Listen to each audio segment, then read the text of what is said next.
Dan Severn here. It's been a while since you last see me. The last time I was donning dark hair, dark mustache, but most people don't realize that throughout my entire professional career, throughout my entire cage fighting career, that was called Just for Men number 45.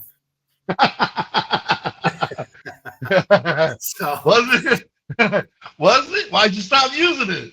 Well, I mean, just once the pandemic kind of hit, and people couldn't go anywhere. People just couldn't go any place, and you really couldn't get things. And it's kind of like going my hair. I had that full beard on the whole 9 yards. I just shaved the beard off. I go, it is what it is. I mean, I'm 65. I mean, most people don't realize how old I am, but I'm 65. It's kind of like going, at least I have some hair yet the comb, So just don't ever shave the mustache, man.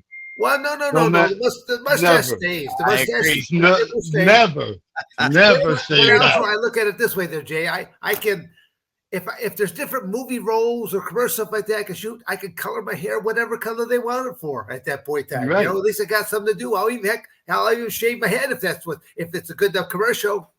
Well, you know what? If you ever want to go in disguise, incognito, you ever want to be left alone, just shave the mustache off. Nobody have a clue who you are. Yeah. Well, again, I guarantee you'd never recognize like Don Fry, especially there, because he's. That's what I'm saying. I wanted to ask you, man, have you ever fought Don Fry?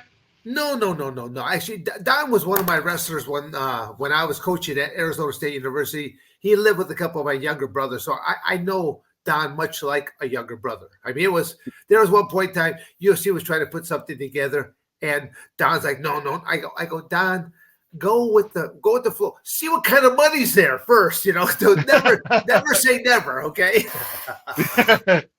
Hey, I had another question for you, and you might not want to answer this, but I just out of curiosity, all the fights you had back in Japan, have you ever thrown a fight? You know what I mean? Like, I know that Pride used to be big on that or something.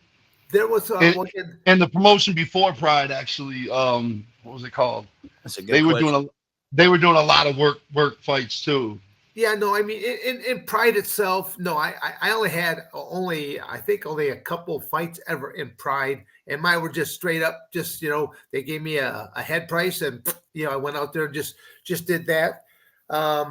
The professional wrestling company that I worked for, the UWFI, that was a work shoot total concept. I mean, it was a very, very stiff work to where they wore shin pads, and the premise was if they threw like a leg kick or something, they hit you in the thigh leg or your waist, or even they would go for headshots, stuff like that.